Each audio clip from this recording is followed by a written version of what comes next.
All right, guys, it's time for the Next Level Guy Show, a men's interview, interest, and improvement-focused podcast featuring interviews with the greats from all industries to help you better your life.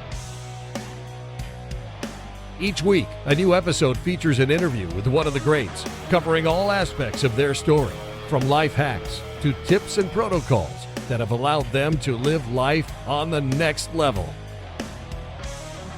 We then highlight concrete action steps that you can use to improve your life.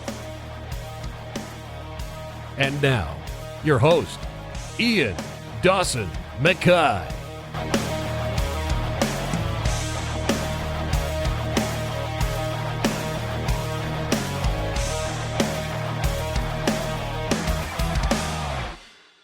And today's guest is Elise Micheals. Elise helps her clients heal subconscious trauma, improving the quality of their relationships, lives and businesses. She struggled with her own mental health issues for most of her life and didn't understand why until she took action, and by focusing on trauma therapy, relationship science, neuroscience and therapy, she was able to pinpoint the cycles and behaviours that ultimately always led to her own demise. She healed herself from the inner child out. This led to her becoming happier, healthier, and a version of herself she wanted to be. Now she helps men identify their own issues, heal their subconscious trauma, and connect with their most authentic, spiritual selves. Her methods are rapid, transformative, and unlike any experience you've ever had before. In this interview, we discuss her story, how to identify and tackle your demons, and the mindset hacks to identify the causes, heal the problems, and repeat to help you grow into the man you want to be, and so much more. And now, let's get to the interview.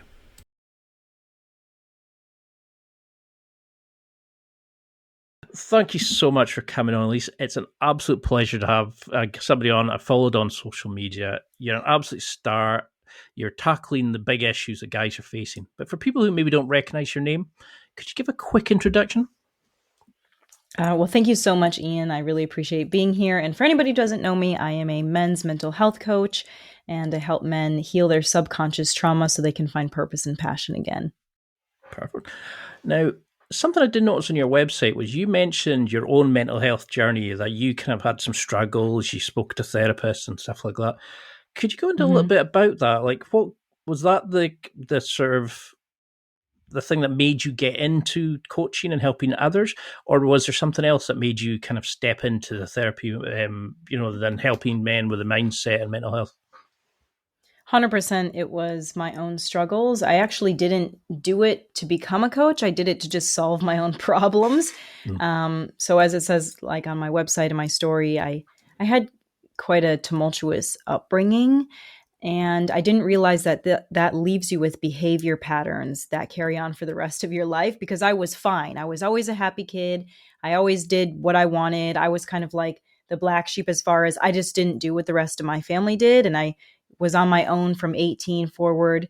But when I got in some relationships that just kept falling apart, I realized, like, whatever I'm doing, no matter how much I'm diving into self-development, no matter how much I'm diving into my own learning, it's not helping me at this point. And that's when I got therapy, which really helped me see some different perspectives, but still didn't solve those behavior patterns. And that's when I went into learning trauma therapy, relationship science, neuroscience, tons of stuff about the brain, and realized that a lot of the stuff that I went through was because of childhood, was programming from childhood, and that you can actually rewrite that in a very simple manner. And then at that point, I thought I need to share this with people. That's a great answer, and it's a very justifiable reason. You are helping so many people.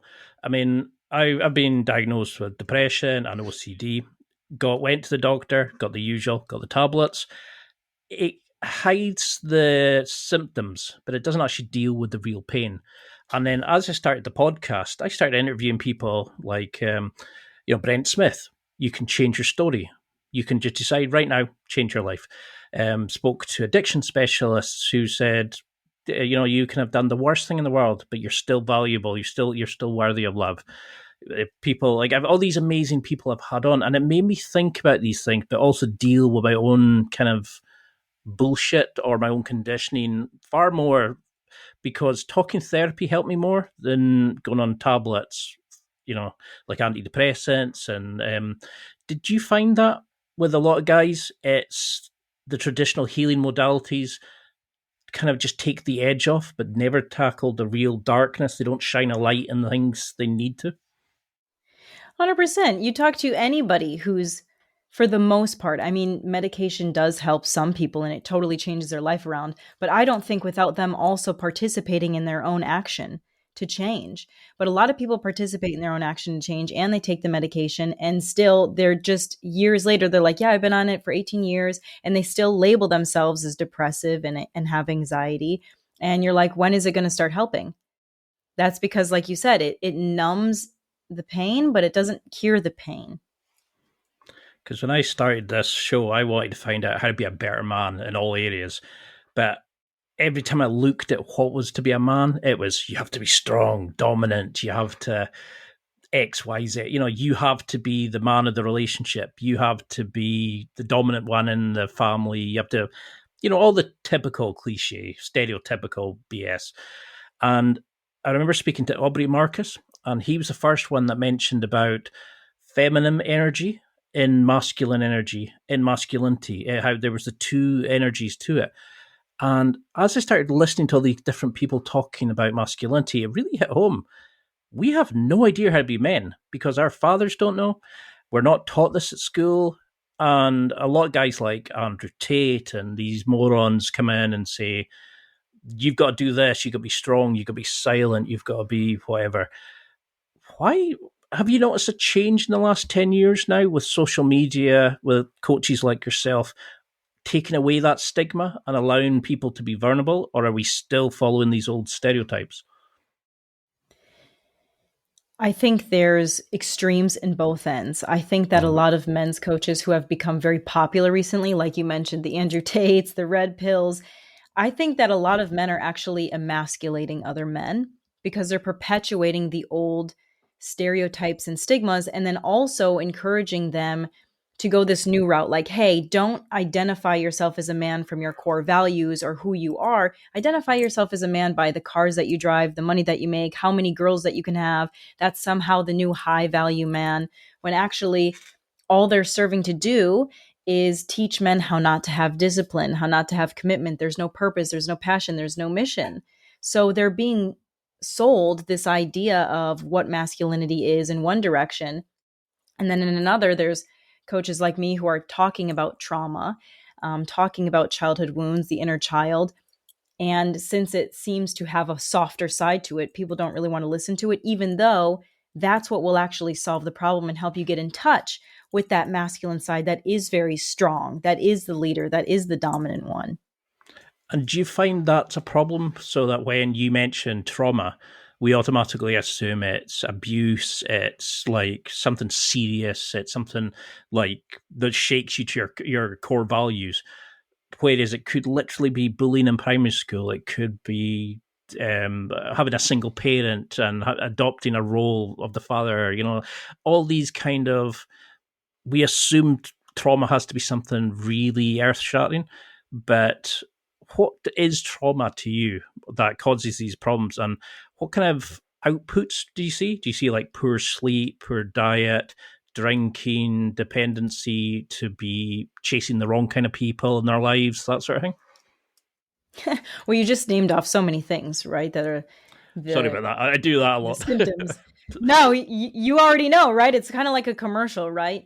Well, the scientific definition of trauma is it's the psychological impact of an event, not the event itself. So we've got it misconstrued that it has to be a car accident or murder or abuse of some sort. But like you said, it could be a dog dying or parents divorcing. And you don't have to classify yourself as traumatized to understand that there are going to be behavior patterns that you've learned to survive in childhood because the childhood brain is just looking for love, validation, affection, attention that you've carried into adulthood. So you don't have to say, oh, I'm traumatized. Now I have all these problems that I have to fix myself. Something's wrong with me. You can just say, okay, if my life isn't exactly as I want it in this moment, what things might be adding to that, causing that I can't see that are in my subconscious? And how do I rewrite that and how do I change that?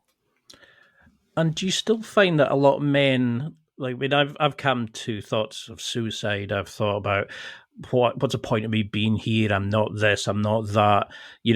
I'm not married. I don't have kids. It's the traditional what's expected of a man, that you're married by 30, you have kids by your 40. These kind of placeholders of success we put on ourselves. Do you find that guys kind of come to you only when they're about to explode, or has that finally started kind of breaking down? Are guys being a bit more open? Do you, like, are we still struggling to find our place in the world? 100%. Most people only go seek help that is like professional or that is classified as mental health or trauma or something like that when they are at the edge, when it's almost too late, to be honest. Even I didn't go see a therapist until I was like, I cannot continue like this anymore. Like, I need to figure something out. Because most of us try to really be resilient. We try to be self-sufficient, and especially men, they're taught to self-isolate. Don't ask anyone for help. Don't even tell anybody what you're about to do, right? The whole new trend now is keep quiet for 6 months. Don't tell them what your next move is. Just show up a different person. But how can you possibly show up a different person if you are only getting ideas from the person that you are? You cannot change yourself fundamentally if you don't have somebody else checking your ideals, your beliefs, the way that you do things, or else you're just going to continue to perpetuate your own cycles and end up in the same place. Because I know only my own, I hate that phrase, red flags, from catching myself and seeing a kind of pattern to my behaviors. But I would have said, yeah, don't be silly. It's just a bit of mess. If you had said, you're being messy again, and that's usually a sign of this. You're not working out. That's a sign that you're slipping down. You need to stop and get back on, like, go for walks, go for whatever it is. And now I kind of recognize it. Did you notice your own kind of red flags that were causing the problems? Or, how do you get somebody to identify the behaviors, the tipping points? And do you find that because you had your own, you can help people identify theirs better than somebody who's just met them on like one of these better health apps? I definitely think so. I think having your own personal experience going through something hard, something rough, is what helps you connect with others because you feel it on a deeper level. For me, I didn't necessarily have any red flags per se, but my biggest flag was the complete discomfort that I was feeling. Because for me, and this is actually happens for a lot of men too, everything seemed right. I had a good job. I worked out all the time. I ate healthy. I read the books. I was on a really good trajectory, but like my relationships kept crumbling. And I didn't understand why I was trying so hard and trying so hard and trying so hard. And this is like what a lot of men find themselves in. I guess I had more of a masculine energy growing up because I had to survive, right? So I could really relate to men. A lot of men are on this trajectory of success. They've got a good job. They've got cars. They get into the relationship, but maintaining something, having consistent happiness, having consistent just peace in their lives is never a theme. They find themselves then falling into this place where they're drinking too much alcohol. They can't get to sleep at night. They can't shut their brain off. They have racing thoughts. They don't really have connections with people. They feel alone. They don't talk about anything. And it just all accumulates into these symptoms that they then, like, you go to the doctor for. And the doctor says, oh, you have anxiety or depression. Like, take these medicines. But it doesn't help because they're still alone. They're still anxious. They still don't know how to connect with someone. And yeah. Because what's it to say? It's like depression is like wanting to be alone and fear of being alone, but not wanting to actually or able to connect with somebody. It's wanting to sleep, but never sleep because you're afraid you'll never wake up. There's all these kind of. I'm trying to remember. It's about depression, about how it's such a conflicting fight between your personality, and I think a lot of guys struggle with that. I mean, when I had depression at the start, you wouldn't have thought that. I was still turning up for work. I was still shouting. I was still getting dressed and suited and booted. And people are like, "Don't be silly. You're just having a bad mood. Just get on with it. Go have a pint. Come on." There wasn't that kind of acceptance of it. Do you think that's the thing of where, like you're saying, people are just, we can see it in other people, but we can't identify our thing? We're not able to kind of self-analyze as such? Well, I think, like you just said, if other people see it, they're like, don't worry about it. It's not a big deal. Go have a pint. You're just having a bad day. Mm. So, because the world doesn't necessarily want to accept things like depression or mental health, because it's a little bit scary to accept something like that, right? Like, nobody wants to admit something because it makes it real. And if somebody doesn't know how to deal with something, they don't want to make it real. So your friends aren't making it real, and then you're not making it real. So I think we tend to gaslight ourselves about how we're truly feeling. So we don't want to believe that we would have depression. So you don't think about that until it gets so bad that you can't deny it anymore. But this but I don't think that people should like look for signs of depression as much as they should always try to stay focused on just knowing that they have control in the moment, Yeah. and they can always choose to do a different path, because the more you just focus on having depression, the more you're going to train your reticular activation system to look for signs and proof of depression. And what that does is it just trains you to be more depressed, right? And then you end up with 5, 10, 15, 20, 25 years of, oh, I've had depression for 25 years. And that's no way to live. We're not meant to live. I don't care what anybody says. We are not meant to live with depression and anxiety. You are not born with depression. You are not born with anxiety. It is not an inherent trait that you just have. Maybe you're more prone to getting it because of the environment. The environment is depressive. The caregivers that you have didn't take care of your needs. But those things can all be changed.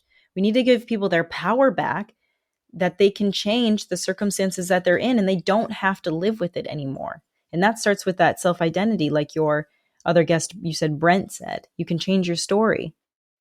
Yeah, because I mean, that was something I definitely noticed was if you start reading up on it, you're like, oh, yeah, I've got that, I've got that. And before you know it, your whole life is just identifying it, and you make yourself worse because you're looking for the signs, the justification of why you're in a, you're feeling depressed, you're feeling down, or it's like a justification. Oh, look, there's something wrong with me. Because I definitely lived the repressive mode, and I found plenty of things. And then my brain, because of I have OCD, started saying, "Remember that bad thing you did 15 years ago? Remember that insult you? Let's live that again. Let's talk about that, and let's make you feel worse." Because trauma then is subconscious. How do we identify what's trauma and what's ourselves? Because I didn't know who I was.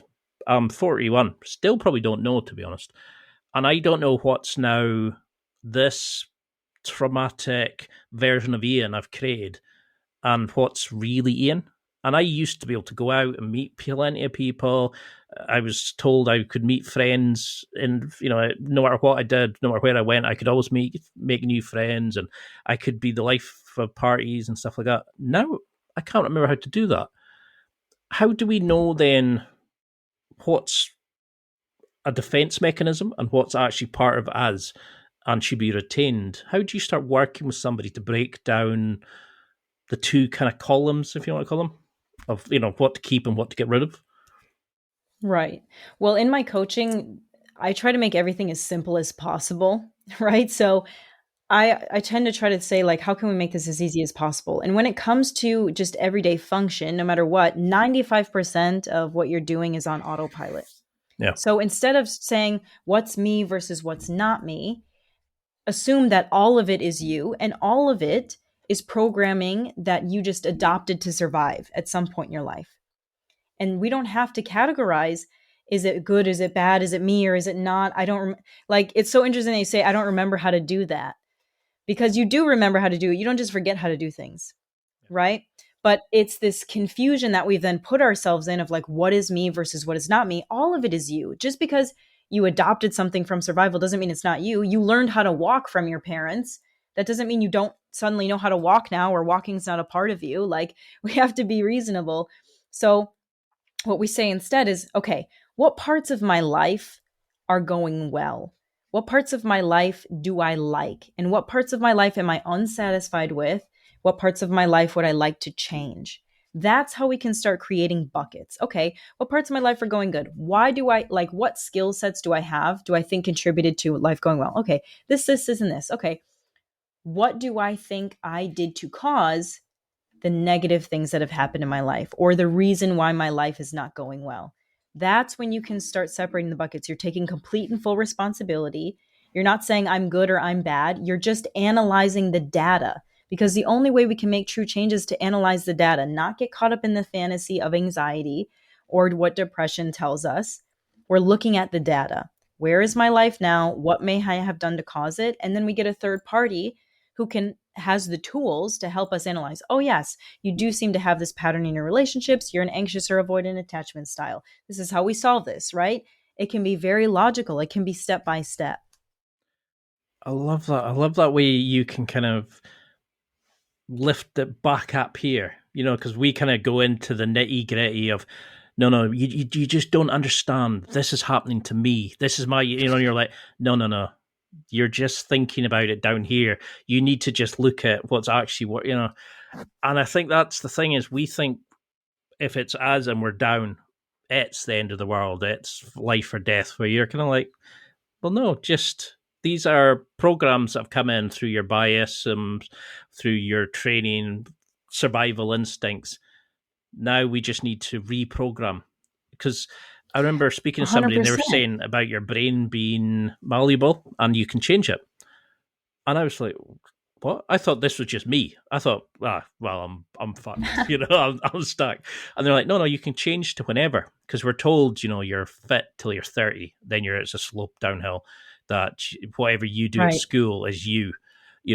But people get qualifications and all that all the time. They start new relationships. They have tons of new experiences. Why do we think we can't change then? Why do we think this is our set by the time you're an adult? Because that's what we've been told. How many people have been told that your brain stops growing at 25? Right? Like I heard that the whole time growing up. And depending on what environment you grew up in, if you didn't grow up with caregivers who challenge themselves and encourage you to grow and encourage you to do new things, they grew up with what society expected of them too. You have to think we've all been trained to be workers. We've all been trained into a system that makes people the same. I don't want to dive in any conspiracy theories or anything like that, but society runs good as a system, right? It runs good when everybody kind of goes with the system, goes with the flow.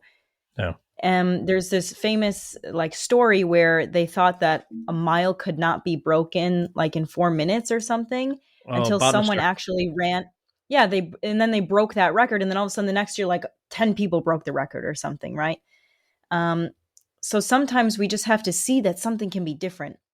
And that's why I kind of bring people up on a logical level, because that's what my job is. It's my job to understand where you're at, but not to be where you're at. Because I can empathize with you, but if I get in the trenches with you and I start crying, and then all of a sudden, we're both struggling here. You need to see that someone knows exactly where you're at and knows that there's a journey where you can get better, right? It doesn't have to be in the trenches. And you have to understand that when you're sad or when you're happy and that's all you identify with in that moment, that is the lens that you're looking through something with. So speaking with someone who has a very clear perspective can help give you different tactics, because when you're sad or upset or whatever, that's going to narrate the story for you, not logic, not reason. Because that's why I used to love forums when I was younger, because you could put a thing out and people who weren't there or who didn't know the story could just say, no, that's silly. You do this, do that. Because you, like you're saying, you live that moment, you believe it to be true, it's the end of the world, whatever. And somebody said, they can see the data, but from a non-emotional point of view, they can just see the data analysis of it. Something I did wonder was, how do therapists engage with so many clients at such a deep level with such raw and emotional problems and not be affected by it? How do you kind of work with somebody and not feel that kind of, oh, well, I can't believe what I found out today? How do you keep healthy emotionally yourself as a therapist while working with so many clients? Well, I'm actually a coach. I just have to put that out there. I'm a coach, not a therapist. And I can only speak for myself as being a trauma-informed coach, that you learn how to care but not carry. Because the best way to help your clients is to remain calm and neutral. And you do that by understanding how to self-regulate, right? If you're really trying to help someone, you cannot be thinking too much about where they're at, like at an emotional standpoint. You have to become quite logical about it, because or else then you flip the responsibility of your emotions on them and it completely destroys their ability to get better. So when guys are coming to you, what are you seeing? Because I know you'll probably see the same similarity in issues, but are they trying to be the hero of the story or the leader of their pack, or what are you kind of seeing? Because I'm assuming that you can look at majority of issues and say, well, I know that person's likely to have come from a single parent family because that's what they're looking for. They have obviously been bullied because they're now looking for this as an indicator of success in their life. Can it be broken down by a coach into that kind of, you can typically from the outputs see the input that caused it? From my experience, yeah. I mean, I've become kind of an expert at behavioral patterns and what usually people go through in order to become who they are. And a lot of the men that I see, they're already kind of the hero. They're already kind of the leader. They're executives, they're CEOs, they're the breadwinner of the family, and they just feel like they don't have anywhere to go. And really, what they struggle with is like they've come to this place where they've kind of done everything and they don't feel like they have a purpose. They don't really feel like what the next step is. They don't really feel connected to anyone, even if they have a spouse. Maybe the romance has kind of died. They don't feel appreciated. So we kind of have to work on rebuilding who they feel like they are, because before it was all wrapped up in the money that they made, the position that they held, the family that they had. And now, if that stuff is taken away, they don't know who they are. So how would you then start identifying what it is that you want in life? I mean, if because I've been in there, oh, I make over 30,000, and there's somebody that makes 130,000. It's, or I wanted the nice car till I realised you're still just paying for four wheels and a car that can only go 60 on a motorway or 70 on a motorway. It's all these nice things that you think you want when you're younger are pointless. What is then the values, or what is the definition of success to these guys that you've worked with? What should you be looking at? How would you start working out what you really want in life? I know it's a big question, but Right. Well, if they really don't know what they want, we don't focus necessarily on asking the question, what do you want? I get them to focus on who they want to be. So then we start with, what kind of man do you want to be? Because chances are they've never thought about it before. They don't have core values. They don't understand their attachment styles. They don't understand their love languages. So we kind of just build out the core sense of who they are, because when you know who you are, you start to develop who you want to like be in the world, what you want to do in the world, as opposed to kind of working backwards, which is like, what do I want to do? Well, then they're identifying once again with just another activity, another passion. But then when that passion runs out, they feel, empty again. So we have to start, filling from the inside out. because I love how that's the kind of area that you went, because I've interviewed a lot of guests recently who, have talked about love language, have talked about like how to find your core values and stuff. And I would have been like, yeah, like 20 years ago. Now I'm kind of like, oh, right, let's give me an exercise. Let's see how we do that. And I think a lot of guys are opening up to that you can be who you want to be. And I mean, when I would do that exercise, I would start self-sabotaging. The second I would start a new hobby of, say, going to jiu-jitsu, I would stop going because one day I tweaked my knee and I would stop going because the thought of going back because other people would be better than me, I would stop going. Or I would start doing a great new habit at work and I would give up because I got told off or something bad happened. How do we not self-sabotage? How do we let this habit, because I think it's 3 months for a new habit to take success. I know there's a 10,000 hour Malcolm Gladwell belief, etc. But how do we start building a habit and not let self-sabotage and fall back on old programming come in the way? Well, I think the rule of like how long it takes for a habit to come in is just like, it's all just phony baloney, right? The only way a habit sticks is if you have enough discipline to stick with it. Love it. That is the one thing that's going to get you through in life. It's not motivation. You don't need to learn how to get more motivated. If you need to learn how to get more motivated, you haven't been in enough pain from the thing you're trying to change yet. Because that's what Tony Robbins says. Pleasure versus pain. We don't run towards pleasure. We run away from pain. So if our situation right now is not painful enough to run away from, run towards the pain of change, then we just haven't suffered enough yet sometimes. Once you learn that lesson, though, I think that you start to become self-motivated and become disciplined enough to make the changes without needing to suffer.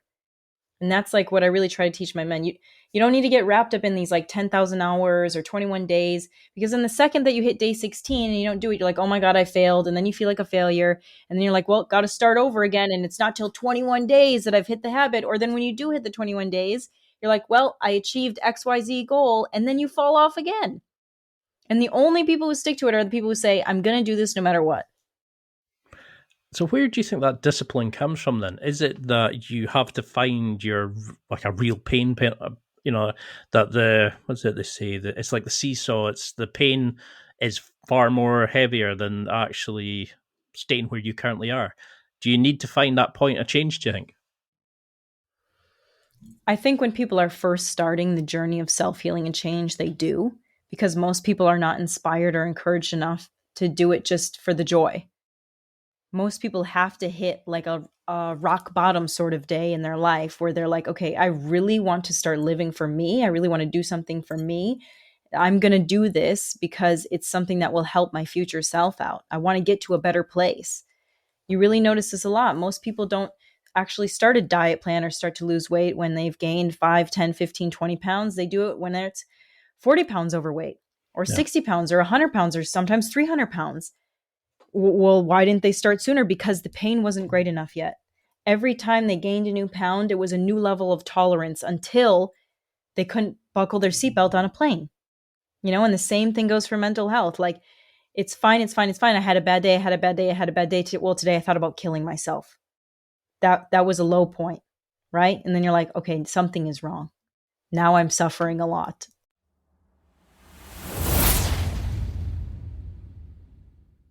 It's time for a quick break. There are millions of potential products to buy, so how do you know which ones are worth your hard-earned money? Simple. You go to nextlevelguy.com/affiliates and explore those that will transform and improve your life. You'll find deals, listener exclusives, and special offers with some great companies. Recommendations are 100% honest and only on items Ian has tried or believes in. The companies showcased will make you a better man in all areas of your life. Simply go to nextlevelguy.com/affiliates and level up.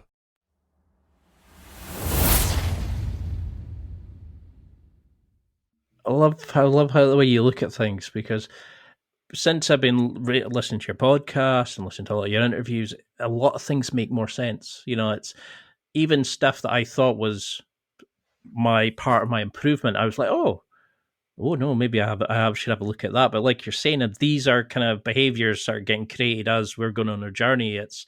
These are kind of outputs we're putting out as we're growing. They're not necessarily good or bad. They're just keeping us safe and well as much as possible. Something I do, I was at work recently, I work in a university with PhD students. A bunch of students hadn't registered. I took it and I was annoyed that, say, I think it was 20 students hadn't registered. And one of my colleagues said, it's not your fault. They should have done it. They've been notified. And they said, stop taking it so personally. And I mentioned it to somebody and they said, yeah, you do that a lot. You own problems, you take on the kind of acceptance for things that are not your fault, but you kind of take it. And where does that perfectionism come from? Because I see that in a lot of my friends as well. That if it's something that's linked to them, they get annoyed if something bad happens, but it's not their fault. And I do it as well. Where does the search for perfectionism that you won't do something unless it's perfect, so you'll end up not doing something. So, it's not procrastination. You're not lazy.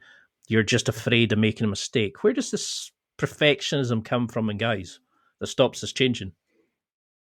Right. Well, Perfectionism and the inability to do something because you're scared are a little bit different, but perfectionism comes from the desire for control, which usually comes from feeling like for a long period of time, you never got to make your own decisions.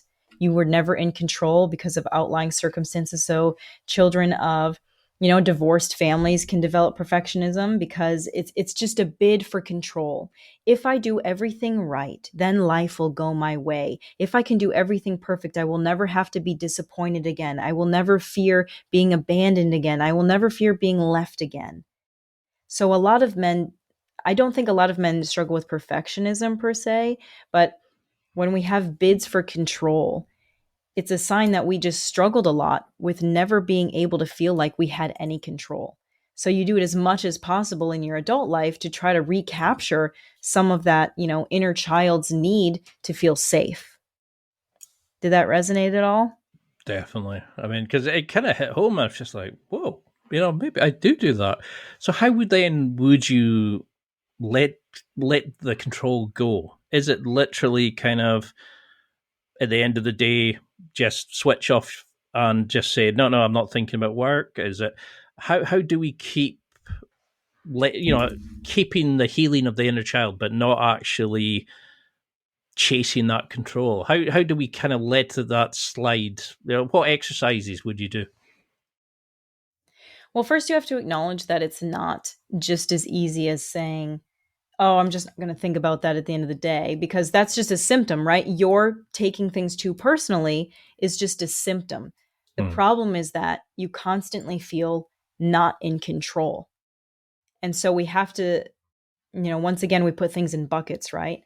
We have to kind of go back. When was the first time I didn't feel in control? Or what, I would say, like, what did your childhood look like? And then they would start telling me, and I would point out little things like, oh, your parents got divorced here. Or, oh, you had a stepmom that you didn't like, and she constantly berated you for doing X, Y, Z, or you always had to clean your room, or you were grounded, So we start to look at these little things, and then the light bulbs go off.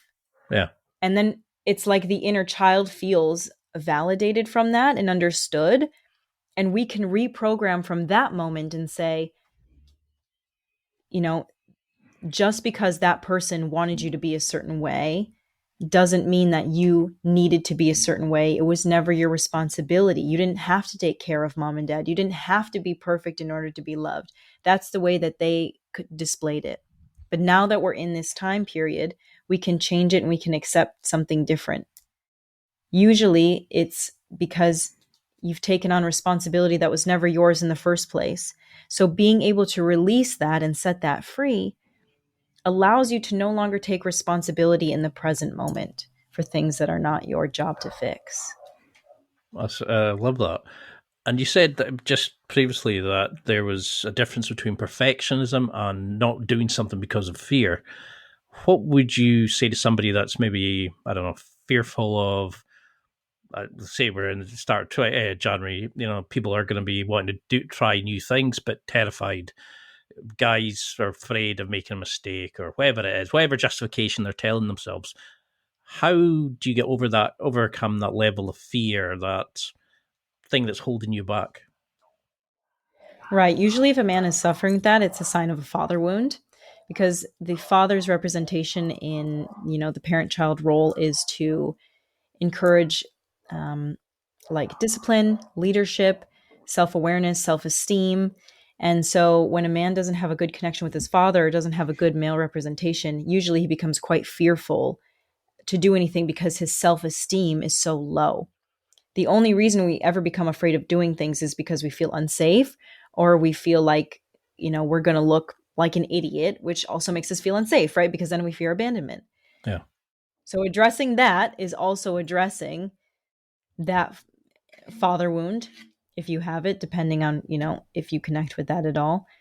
And then the other side is raising the self-esteem, which ironically, raising your self-esteem becomes doing things that are challenging for you because it makes you feel confident in the fact that you did something that was hard, right? When we just continue to perpetuate the comfort zone, we lose self-esteem because we're not being challenged. And then we feel weak because we're not doing anything that pushes us. So how would you see a difference between somebody that has a bad relationship with their father or no relationship with a father compared to somebody that had the similar but for their mother? What kind of difference in the type of person would you expect to see in a client? From what I've seen, and this is not scientific or across the board by any means, whoever's listening to this might feel differently, but from what I've seen, when a man has a bad relationship with his mother, and we're saying either or, sometimes it's both, right? Sometimes we don't have a good relationship with both. But if he has mainly a bad relationship with his mother, usually he turns out a little bit harder, a little bit colder. Because usually, if he has a bad relationship with his mother, she's not emotionally available. And her role is to reflect back emotions, stability, nurturing, caring. So she helps him connect with his soft side. So she's not emotionally available. He doesn't understand the soft side and he hardens. He rejects women. He sees them more as objects. He gets very cold and he really identifies with the things like cars and sleeping with a lot of women as his identity and getting a lot of money, but not necessarily having deep connections or deep relationships. Hmm. If he has a bad relationship with his father, usually he turns out a little bit softer. He doesn't have a lot of self-confidence, self-esteem. He tends to befriend women more than men. He doesn't really do things outside of his comfort zone. He doesn't really go after what he wants. Yeah, I think I'm definitely a father wound. I say, listening, yep, you've described me when I was a child. And do you find then that that's the thing is that because we don't deal with these issues, that guys will go and have like an anxious attachment style and they'll go and chase somebody that they can try to fix. So they don't feel like they can fix themselves, so they'll try to fix a partner. So they'll maybe pick a particularly unsuitable partner, or that they'll go for a job in a high stress situation because they want to make somebody proud, because they want the self esteem they never got as a kid. Or do you find that that stems from a massive, like, childhood is the massive, like, dealing with the inner child wounds is a great way to fix your issues you're facing now as an adult? Yeah, absolutely. Because you have to think that when we're babies, we don't know anything, right? Hmm. Human babies are the most useless creatures on the planet. Like, we need our caregivers to survive. Yeah. And so when we're born, our only job is getting that caregiver to take care of us. And the only way a caregiver takes care of us is that they have to love us, right? Because if someone doesn't love you and they're dealing with a screaming child every other hour, they're not going to do well, right? They're not going to help you survive. So we adapt to what our caregivers need for them to love us. So it's not about, you're an adult and you're like, oh, I have so many problems. I do this, that, this, that. It's like, you just have to look factually, like, how did you have to survive as a child? That's what you absorbed as your template. Now we just have to rewrite the template to something more adequate to fit the lifestyle that you want. So exactly like you said, if we don't understand these subconscious patterns, these subconscious templates, we will subconsciously replay our childhood dynamics in adult relationships for the inner child to try to heal that wound.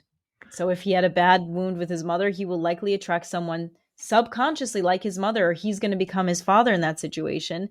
And as an adult, like, we try to solve it, not even consciously. Consciously, we try to avoid it, but we always tend to fall into it because it's a very subconscious primal pattern that we developed. Makes a lot. I bet you there's a lot of people nodding their heads right now saying, whoa, like the light bulbs are going off. Then how would you start putting in healthy boundaries? I mean, people will be workaholics, alcoholics, they'll be taking, drink, drugs, multitudes of potential bad habits. But how, if we've never confronted people that needed it, if we've never said no, if we've never, taken time for ourselves, whatever it is, how do we start putting in these kind of boundaries and establishing healthy routines? Because you've said about behavioral change, the mind body connection for fixing. But if we don't put sort of reservoirs in, how do we stop the flow of previous programming? If that didn't really work, that analogy, but you know what I mean. How do we put the systems in place to make us able to start changing? Right. Well, you have to do it step by step. You can't just change, Rome wasn't built in a day. if you have one thing that you don't like, chances are it branches off into another thing like a tree. There are core things that I always tell men to first start off doing, and that's always learn how to self regulate.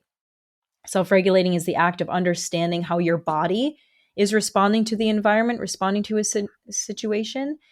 Because a lot of us try to change things with just our mind. We try to tell ourselves to do something different. We journal, we think about something else, but the body has memories too. Trauma is kept in the body.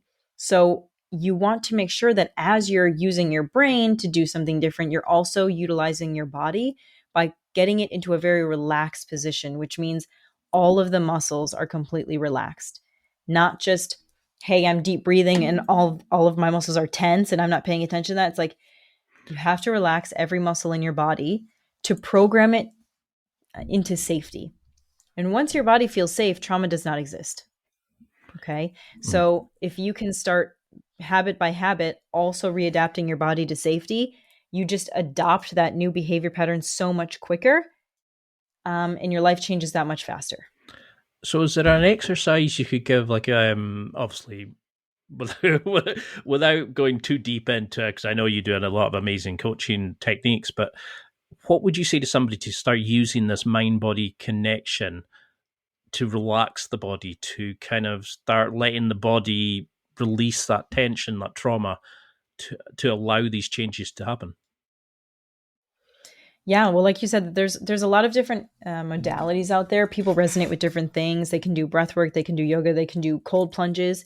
It's just what gets you into a place of total relaxation for that moment. I like to do something with my clients where it's very quick, and it works really well because sometimes we don't even know where there's tension in our body. We're like, no, I'm fine, I'm relaxed, and you're not really, but you don't know. So what Yeah. I always challenge them to do is we do a 30-second exercise where you just tense every single muscle in your body. You squeeze your hands, you squeeze your legs, you squeeze your arms, your abs, your jaw, everything as hard as you possibly can for 30 seconds. And then we take a big deep breath and we release everything. And suddenly you have forced your nervous system into relaxing because it was tensed so long. And it's like an immediate relaxation tool. I love that. I'm sure I've done a similar exercise, and it really helps, that kind of letting it all go. And I think there's so many rabbit holes I'm trying to avoid going down. So apologies for the kind of the widespread of questions, but your main focus is taking pain and turn it into power. How do we look at something and rise above it and not fall? Because if I catch myself, I can go, no, no, that's a bad thought. I'm trying to justify this, or I'm thinking that, like, I spoke to somebody who said the reason I think about my ex-girlfriend is I'm like a drug addict looking for the high of the emotion she gave me. I'm not missing her. I'm missing the emotional fix of that relationship they gave it to me. And that kind of went, whoa, you know, I changed the story around that, and that helped me so much. But how do we catch that when we are thinking about something and not going into the old programming? When we're shining the light on this pain, how do we avoid falling into the traditional patterns and actually rise above it, if that makes sense? Right. Well, first, if you can stop identifying as the emotion or thought that you're feeling, you can already start changing the pattern. So instead of saying, I am sad, I am happy, I am depressed, I'm feeling sad, I'm feeling happy, I'm feeling depressed. Mm-hmm. And a lot of people know this already, but I did Vipassana meditation in India like a long time ago. And the way that they said to look at your emotions is if you're sitting by a river and they're just passing you by, right? Because you have to Mm-hmm. think you are not the person, you are not your thoughts, you are the person thinking about your thoughts. You have to give yourself the power back to say, like, my emotions are not real. They're just they're just momentary directions that, my mind is trying to take me or my body is trying to take me, and I can choose a path. Because I think we did that in headspace meditation. It's similar, it's like a car passing. You just let them drive down the motorway kind of thing, passing you by. Do you then find, what kind of metrics, or what are we looking for to see how we progress? And when we are changing, how do we take the changes and understand them? Should we be looking at, are we happier, healthier, better relationships? How do we measure these things? But also, how do we make sense of them? Should we be journaling our feelings, discussing these with a therapist? How do we make sure that we're on the right path? But also, how do we help us grow by understanding these things that we're changing? That's such a masculine way to go about healing. It's really funny that you asked that, because what are the metrics? How do I know if I'm doing better?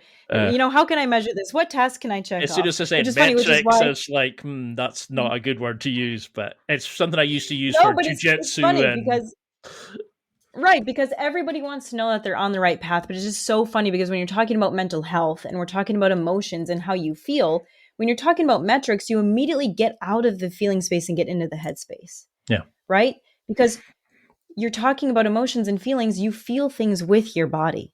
You feel things like in your chest, in your stomach. You don't feel a metric. So, how can you possibly judge your progress in the mental health and emotional capacity space with a metric? Doesn't necessarily make sense. However, we can do it, which is why I have something called the 30, 60, 90-day tracker in my Better Man membership. I list off a bunch of things that you can do in the first 30, 60, 90 days. But yeah, things that you can look for, right? How are my conflicts being resolved with my partner, and peacefully or aggressively, right? Like you look for little things like this. Am I waking up feeling more energized in the morning, or am I still waking up feeling meh? Do I have a racing mind when I go to sleep, or do I fall asleep instantly? Right? These are little metrics you can look for if you really need them. But in overall, it's kind of like when you're doing a weight loss. I always go to weight loss journey because everybody knows weight loss, right? You can measure how much you weigh every day and look at the numbers go up or down, or you can look in the mirror, right? As a whole. Do I look the way I want to look or not today? So but it's like in the beginning, you always need the little metrics to build the momentum. But after that, you don't necessarily need to measure things so compulsively, because that is still your bid for control, trying to make sure that you're okay, trying to make sure that you're enough, trying to make sure that you're worthy of feeling okay. By the time I take clients through this, after the first month or so, we stop doing, like, they don't feel the need to do that anymore, because they've come to this self-acceptance within themselves of intuitively understanding the path that they're on, trusting themselves, trusting the next move. They don't need to measure it anymore unless we're actually doing a SMART goal as far yeah, as their career or their purpose or their passion. I never thought about that. That's a really good way of of understanding that it is, you try to control it by what data set am I going up? Have I gone up a nudge on, rather than just growing? Yeah, that really hit home. That was kind of Because then you're continuing to look for things that are wrong with you. This mhm, is why I see so many people continue to struggle, because they're like, what's next, what's next, what's next? And I'm like, we don't need to find what's next.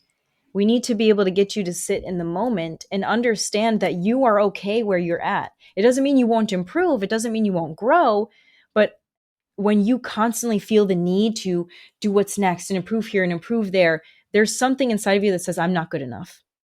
And you will never reach the point of I'm good enough, because you've set an impossible task of perfection. so. I mean, something I remember in one interview where the guy said, "You're not your thoughts; they're just your brain putting out things based on your biasm, your history, your experiences, or what you previously thought about." And I used to think that what was happening in here was me. Like what was happening in my brain was what I wanted, what I needed, what I thought about. But a lot of times I kind of go, "What am I thinking? That's just silly."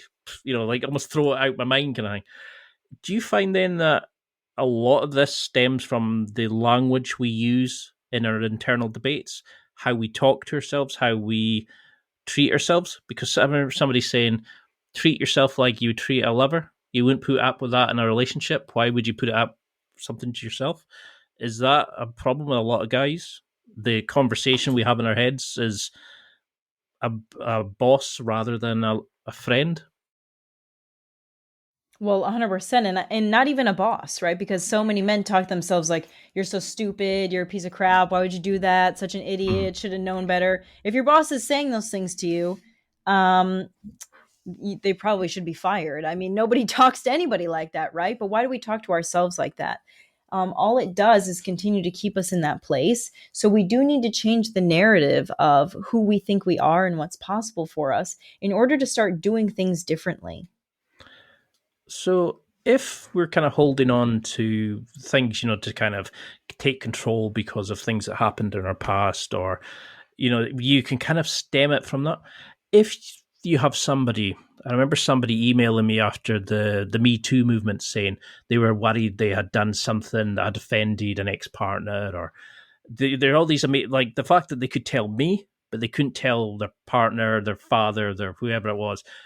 And I was sitting as this new guy just starting a podcast going, whoa. I couldn't, like, I was amazed at how open people could be. And then I realized I couldn't go and tell my brother the worst thing I'd ever done, but I could tell my mate that I spoke to on a podcast. And that made me realize there's so many guys are in this predicament. What does it mean then if you are holding on to something bad that you did? Is it our ability to beat ourselves up, to create a story or a reason that we're not good enough that stems from something in childhood, this like low self-esteem, this father wound? Or are these kind of things that stem from something else? Well, if you're holding on to something maybe bad that you did, you haven't told anybody, um, we don't tell people these things because we fear retribution, right? We fear the consequences. Um, and that, can come from an environment that does not encourage personal responsibility. And it can also come from an environment of high like shame, like you were shamed for doing something wrong. You could never make a mistake. So when we feel more comfortable telling a stranger than our brother, it's because we feel like our family, like our survival is contingent upon our family's acceptance. So we don't care really what a stranger's opinion of us is, because we don't depend on them for survival, and we can choose never to see them again. But someone we have an emotional connection with that we have to see every day, or that, they're going to be in our lives for the rest of our lives, we don't want to do anything to tarnish our identity or tarnish ourselves in their eyes. I love that.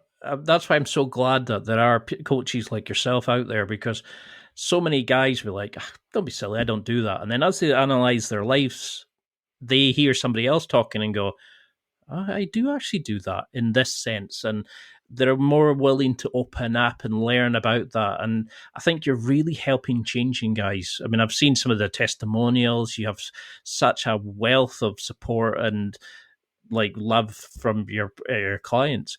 But I don't know if you've seen that report where they said that the average, is it something like 60% of men they interviewed, or 72%? Is there something really ridiculously high?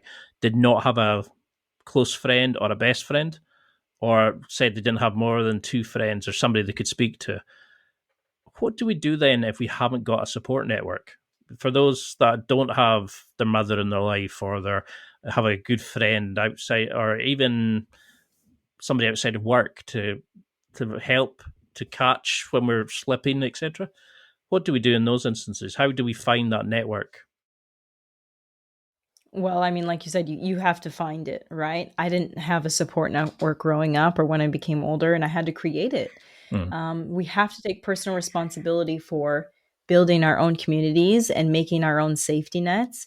It takes work, but there's a lot of opportunities cropping up, especially for men now as well. When I first started this years ago, there was like nothing for men. And then it became a fad, which is like a really good thing, I think, where now there's like tons of men's retreats, tons of men's communities, men's coaches. And I think that men would be really surprised. And I say this every time. So many of my clients are like, well, my friends aren't like that. They wouldn't, we don't really talk about that stuff. But if so many of my clients are saying that about their friends, it's like everybody's just having this facade.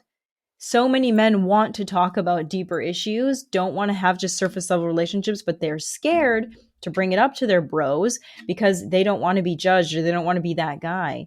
But I always challenge my clients to be the first one, because they would be so surprised at how wide the arms of the other man gets, like accepting them.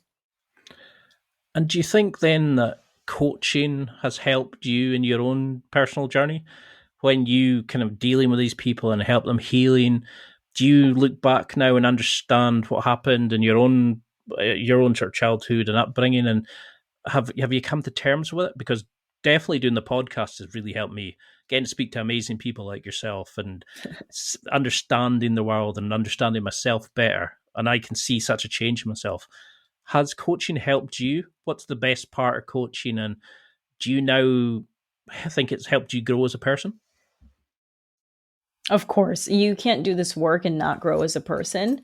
Um, every time I coach a client, I'm coaching myself because I'm reaffirming maybe messages that I needed to hear. And, I can truly say that like I just don't feel traumatized anymore. Like I feel totally over it. I feel grateful. I feel happy. I'm not a person who just struggles with depression and anxiety, even though I have in my life.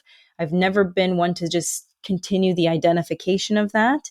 Um, I live a very stress-free life. I have stressful moments, but I'm not a stressed person, right? So I'm so grateful that these lessons that I've learned, I try to continue to teach to myself so I can give those to my clients. And yeah, like you said, like my clients they're just the best. My followers, my clients, I'm in love with all of them, and it completely changed also the way that I wanted a relationship to be, which was super ironic. Just the way that turned out, but yeah, it continues to change me. I love that. That's fantastic to hear because it's a question I always want to ask people, but I always forget to ask it. And and I started asking people recently about like writing books. Does it help them kind of look back at their life and go, oh, that makes sense? I mean, I interviewed Chris Duffin, and he was, they was raised on a bus out in the wilderness, and they didn't have hot water, and he wrote his book about how he got into weightlifting and changed his life, but how he looks back now and understands where his true strength came from, and how his tattoos signify his life. And he's such a deep guy, but if you only see him on the powerlifting side, you think he's just this crazy tattooed guy. But he's like such a deep intellectual guy, and reading his book, you understand where he came from. Do you think that's something we all need to do? It's to write down our journey and how we felt and kind of use journals and meditation. And what other habits would you want us to be introducing? I don't think it's necessary for everybody to write out their story. That's actually a misconception that like that's how therapy used to be done. Like in the Mm. 1950s, they would take people through the worst moments in their life and repeat it, repeat it, repeat it. And they thought they were curing people because they would become numb to it, but actually they were just like desensitizing them, but not curing the trauma. So sometimes if you're doing these exercises alone and you think about what the bad things that happen to you and you're writing them down, all you're doing is reaffirming them to yourself and sometimes re-traumatizing yourself. No. So I think even better, the reason why people who write books like that are so successful and why they're able to do it is because I'm guessing that they feel like how I feel now, where when I think back on that memory, I'm not triggered anymore.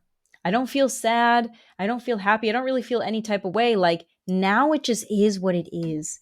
And it's such a freeing place to be. But in this place, I don't need to write about it. And I don't honestly want to, because in order to get in that place to explain it, I would get sad again. I would get emotionally triggered again. Just like when you were talking about metrics before, a metric to measure, if you've really done the work, is if you do not get triggered anymore by the things that used to make you freak out, by the things that used to make you cry. If you can look at those things and be like, wow, I went through that. That is what it is. I think the next best step, the thing that everybody should really focus on is just where do I want to go? And what do I want to do for myself today to help me get there? And then before you know it, the past is gone and the future is here and you're happier than you ever thought you could be. And you didn't have to focus on the bad stuff at all. And is that what you'd want people doing in the next, say, couple of weeks, month, whatever it is? Like if you were to come back on, say, in 3 months or something like that, what would you want people listening to do? Would it to be literally to go in and try build some decent habits, tackle, to just try to be happier, healthier people and stop trying to, should they be looking in the dark places, or should it just be try to be just happier, healthier people? What would you advise people listening to do as a kind of homework even?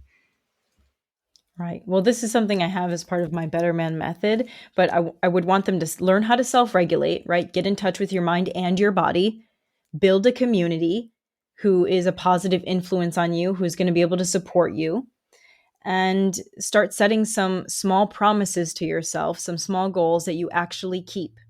Once you start keeping small promises to yourself, your ability to lead, your self-confidence, everything about you, you build the momentum for your own self-trust. And if you do those three things, your life will be completely different within 3 months. And I mean, I notice on your website there's a lot of great testimonials about your coaching, about your programs. What would somebody get for signing up with you?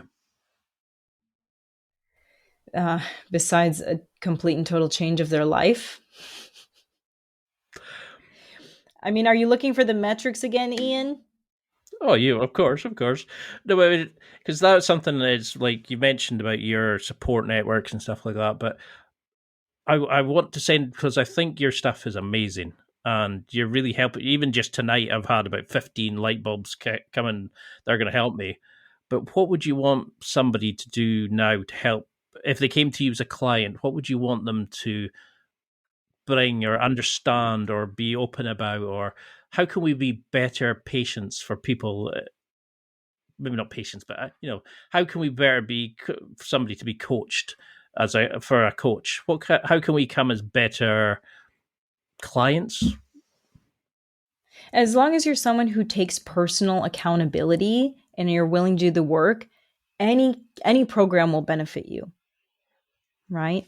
But for my program specifically, I'm pushing people more away from the one-on-one coaching and more towards the Better Man membership, because they have every single Sunday me or an expert come in and do a master class, right? So they have that every Sunday. They have something consistently. And then in between, they have the community. So a bunch of men who are looking to move forward, who have experienced tough times, but who take personal responsibility and hold each other accountable. So they then become the new male mentors that each other needs, new brothers that each other needs, the ones who are going to help each other feel better, do better, and be better for themselves and their communities. And what would you want this generation to teach the next generation? I mean, I've got 2 young nephews, and I would love to be the uncle that they go, oh, he's coming, awesome, rather than like I've had certain uncles where I've gone, oh, here we go. And you put up with them, you endure them. I'd love to be the uncle that inspires and motivates. I know that's a father's role as much as that, but how can we help like kids at school, kids like in our lives, who in our family, how can we help the next generation? So how can we heal the wounds of today so the future generations are happier, healthier? Right. Well, exactly what you said. If you can heal the wounds of today, you heal the wounds of tomorrow. Don't focus so much on what can we do for them. Focus completely on your own health and happiness, because when you are happy and you trust yourself and you become a leader, you become the male mentor that they look up to. And anybody, whether they have kids or not, is always influencing someone. So the healthier and happier you are inspiring someone just by being. And so the best thing that you can do for the next generation is be as healthy as you possibly can. How can people find you, keep in touch with you, follow along in your journey? I'm on any social medias, TikTok, Instagram, Facebook, LinkedIn. And if you DM me first month, I have a special offer for you. And I always have free master classes, YouTube videos, everything. I try to offer as much support as possible without anybody having to really be afraid of the cost. And then there are obviously the paid programs as well. So always available for anybody who needs it.